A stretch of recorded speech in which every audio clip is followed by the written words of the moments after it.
So let's bring in my friend, our next guest, Jack CARR, who's a best-selling author. My favorite description, I think he said this of himself, a connoisseur of sharp objects. And of course, Navy SEAL, Navy sniper. And he's got a new book coming out, The Devil's Hand, which we're going to talk about. But first, Jack, it's so good to see you. Congrats, on the move and also on all of this success with the series. I am so excited about this because it's like a big pot mixed with all the things I like that have to do with like production. So this is fantastic. Oh, thank you so much. This is my first time down this path. And with Antoine Fuqua directing and Chris Pratt in it, they really wanted to keep that authenticity, that realism, that grittiness of the novel. So they're trying to get all that gear right. So they're reaching out to different firearm companies and having them build different shapes because you have to have not just one, you have to have like 5 of them for all the different scenes, and some that work, some that don't, some that are just shapes. They have to have all this stuff. So they're getting the right boots and the right clothing and the right camo, the right guns, the right knives, and they're really putting a lot of time, energy, and effort into that side of it. So it's pretty cool to see. And they filmed a huge fight scene yesterday, so can't wait to see it. See how Chris does. I'm so excited about that. Yeah, well, if we get like little teasers on Instagram, like every now and then, we'll get a little something of, and we can't really of what it's going to be like, but we know Fuqua's work, and we obviously know Chris Pratt's work and your storytelling, and I love the attention to detail because you're really specific in this series about what James carries. I mean, you can tell that, you have your favorites, your characters have their favorites. I mean, that specificity is also like a separate character in the story. It was important to me to have these firearms or this gear tell a story about the person that carries it. And because when I see somebody, I can see what they're carrying, how they're carrying it. It tells me a story about them, whether it's a cocked and locked 1911 in a leather holster, a leather belt, that sort of thing, or if it's a striker fire weapon in a Kydex. all those things tell me a story. What boots are they wearing, what pants, what belt, all these things tell me something about that person's history and level of preparedness and background. So I wanted to weave all that into the storyline, because it tells me a story, and I'm going to have it tell a story to the reader as well. And for people like us that know these companies and have trained, and it tells you something about that person without me having to say it about their background. Just I can describe what they're carrying and how they're carrying it, and you know what that means. Yeah. So it's fun for me to do. Full disclosure for everybody, we did a course with Jack CARR. I don't know how many people can say that. We did a course with Jack CARR, and that's when we actually first met him. I love that you just said you judge people on what they carry. That's basically what you said. It tells a story. I can't help it. You carry what was, because you did a whole video on your EDC, your everyday carry, and what was it, a Sig Sauer P 320? I think is what you said you carried. That's your EDC. So how do you judge? A lot of different options these days. Yeah, and people are very specific. Like, what do you carry? Okay, so what's your holster? It is very, very specific. That's like a whole other. I'm envisioning an entire like post series from you. Like, if you carry this, if you're, if you got a 1911 or if you got a Glock or this is what I'm thinking of you right here. And just like the stereotype for that carry setup. That's interesting. So, I mean, I'm so excited about this series. And I want to ask you too about The Devil's Hand, because you're a factory. You just finished a book. I mean, correct me if I'm wrong on this, because it seems like it hasn't been that long. You just finished a book. Savage Son. When did Savage Son come out? It wasn't that long ago. Yep, last April. So it's one a year these days. So it's like Clive Cussler and Stephen King, they really started that one a year type thing. Yeah. Up till they started doing it, you didn't know if an author was going to come out with their next book a year and a half, 2 years, 2.5 years. And back then in the 70s and 80s, you couldn't check, you couldn't get online and find out. You just didn't know when it was coming out. But those guys really started it, and then from then on, once we got to the mid '90s with Daniel Silva and Vince Flynn, and then Brad Thor later, like it's one a year in this type of a genre is what the readers expect. So I'm already on book 5 right now. I'm in the middle of that as I'm getting ready to launch book 4, Devil's Hand, here in the next couple of weeks. See, I have to give you a lot of props, and I think this comes from your background and your training, because I know that finishing a book is a task, and then launching another one as you're just that you have to be a serious multitasker with that. How much do you? I'm curious, like because I've had people, when I announced that you were going to be on the show, people were like, "Oh my gosh, how are you going to get him to not be writing? He has to be constantly writing. He's coming out with so much. How much do you write a day?" It's crazy. So some days I'll wake up and have a full 5, 6, 7 interviews. And that means that day there's zero writing going on, Wow. unless it's a post Instagram, which I take just as much care with You as I do. do my books. I try to be thoughtful in my engagement, and how I comment about things, how I frame things, rather than just knee jerk type reactions. I like to put a lot of thought into these things. And then other days I'll wake up 6 in the morning. I'll start at 6:30 and I'll go past midnight because I know there's nothing scheduled that day interview wise. I'll turn everything off. I'll leave everything in another room, not just right next door, but a few rooms down the hallway because we're all in the house here. And I'll write all day and never stop because once I start, it is very difficult for me to stop. But in the future, I would like to get on a better schedule where I'm writing for 4 hours a day in the morning, and then I do these other things, and then the interviews are scheduled. But right now, I still feel like this is a startup, and I get up and it's a full on sprint every day. But we're getting to that point where I'm going to get a little better with the schedule, a little more disciplined with the schedule. But not there yet. It's difficult when you're a writer and when inspiration strikes and you're not just dealing with one medium. I mean, you're also dealing now with, essentially film, and then you had to move on top of it and everything else. Now, Devil's Hand. When does this? Because this is your fifth. When is this going to be released? When does this drop? So this is the fourth one, and it is April 13th. So oh my gosh, 2 weeks. Really, like year to year, exactly.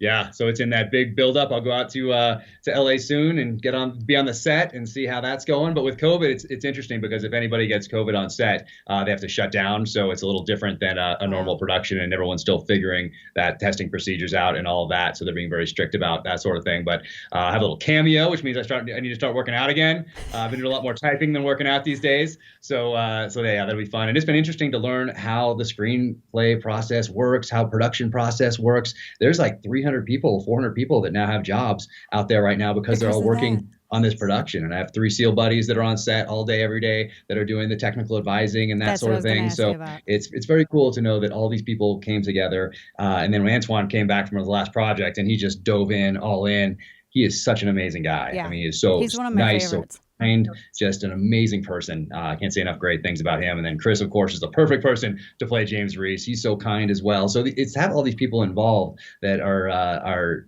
just good people. And we'll see if that translates over to to the final version. But it's a great.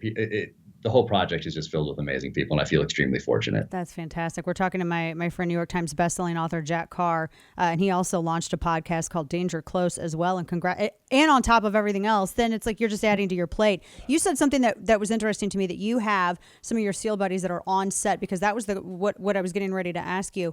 With a film like this, the technical precision means so much. It's really everything. And in the past, I feel like films didn't really pay as much attention to the artistry of the technicality, for the lack of a better way to put it.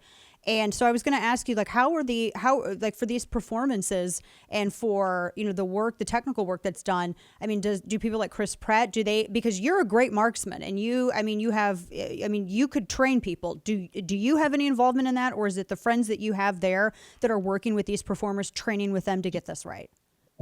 Yeah, but it's those guys that are on set that I came up with in the SEAL teams that have now moved on, and they've moved into the Hollywood space, whether it's technical advising or acting or both in some cases. So they're the ones that are involved doing that day to day. Because I have this 5th novel to write. I'm working on the screenplays for these things, which is great. They brought me in to help with that, so I'm learning about that process. And it's really interesting when you tell a story through a visual medium versus on the written page, the things that change. And so it's been great to be a part of that process.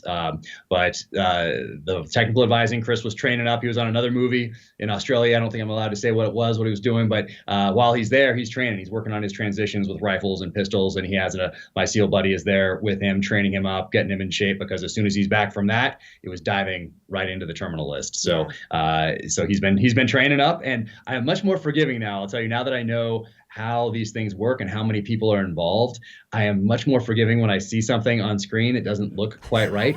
Because even though you have these guys on set with him all day, every day, there's multiple camera angles, and from the camera angles from doing different photo shoots and things like that. Just even if you're doing something technically right and tactically right, then that camera angle, someone can pick it apart. So now I know once this gets to the cutting room floor in a few months, then there'll be people there that I don't think have a tactical background. And they're looking at all these different, and they don't know about, well, this looks like he's pointing it at his friend when he's really not, just by the camera angle. So I'm much more forgiving these days when I see something that doesn't look quite right. That is a great point. There's so many people involved. I didn't even think of that, like the different camera angles. And when you're there, when you're filming it, and even when you have the people that are, helping with the technical accuracy, I mean, then you get to go into editing and then it looks entirely different from, yeah, that's a big point. Talking to my friend, bestselling author Jack Carr, whose series starring Chris Pratt, The Terminalist, directed by Antoine Fuqua, is going to be coming out. I'm very, very excited. They're filming it now. I have two other questions for you. I may have three, but definitely two. You mentioned the coronavirus as well. Has that changed production, and has that affected how you want to tell the story, or has it just slowed the process and everything kind of stays the same, but there are a lot more precautions taken? So this is my first rodeo, for lack of a better term, here in Hollywood. But in talking to people and seeing how this has evolved, it has definitely impacted, no doubt about it. Even just in writing scenes, you can't really write a huge crowd scene these days.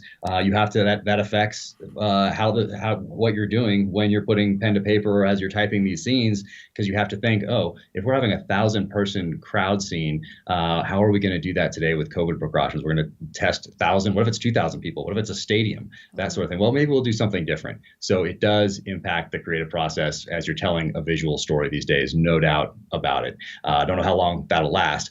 And then when I'm writing these novels, particularly this one, Devil's Hand, this one is really about something I thought about in Uniform quite a bit, what I think about today, which is what has the enemy learned by watching us on the field of battle for the last 20 years? And what have they incorporated into their future battle plans as they plan to hit us again? And I started doing that research back in 2019. I was researching infectious diseases and bioweapons. Then we hit January 2020, February 2020, March 2020, and the enemy's learning something from our response to COVID, no doubt about it. And with that being the theme of the book, as I'm typing this thing, as I'm writing this novel, I incorporate what I think the enemy is learning by watching our response to COVID. Then what are they learning by watching a summer of civil unrest? What are they learning by watching this season of what looks to be irreconcilable political differences in our political system? They're not just watching that with an attitude, kind of a laissez-faire attitude. They're taking lessons and they're applying those things to future battle plans. So as I'm writing, I'm thinking, so a lot of this is happening real time that I'm incorporating into the novel here. Yeah. And I really thought, hey, what is Iran? What is China? What is North Korea? What is Russia? What are empowered individuals? And what have terrorist organizations learned over this last 20 years, plus all these things that they've learned by watching us kind of muck around here from the inception of COVID all the way through today. Exactly. So so it ended up being very timely. That takes us into our last question. We have a little over a minute left here, talking with best-selling author Jack Carr. Jack, you just brought up something incredibly important. There's been a big debate about political correctness in the military and how far it's gone, but I was more interested in this piece that came out discussing war games in the Pacific, and it's very interesting. You discussing Devil's Hand and biowarfare, because the war games, as I understand it, were set 10 years into the future, and the first shot across the bow, so to speak, was biowarfare. And this was in context with China, with conflict over Taiwan. And the United States, after this, the conclusion was that we didn't do so good. And by we didn't do so good, we got beat. That's a real fear. And you've been looking at this for the past several years. I want to get your thoughts on military readiness, because, you've been there, these enemies incredibly well. I feel like China is the biggest threat right now, and I'm worried about our military preparedness. Talk to me a little bit about that. Right. Yeah. The one and only job of the military is to be prepared to go to war. And then when it happens, then you go to war. So everything needs to be put through this litmus test from senior level leaders, both officer and enlisted. Hey, is this decision that I'm making, is this going to make us a more effective and efficient fighting force? If the answer is no, then you don't do it. If the answer is yes, then you allocate your time, energy, and effort to making you more prepared to go to war. So this is something that I write about in my novels, because I write about senior level military leaders becoming essentially politicians in uniform. Yep. I talk about that in the first book for sure, and it's a common theme because that's what I saw in the military. People hit a certain rank. Maybe they were politicians in uniform the whole time, or maybe they changed as they went along and they got to these senior level ranks and they want to make general, and then they want to be on the board at Raytheon or whatever else. So they make decisions based on what they could possibly get in the future.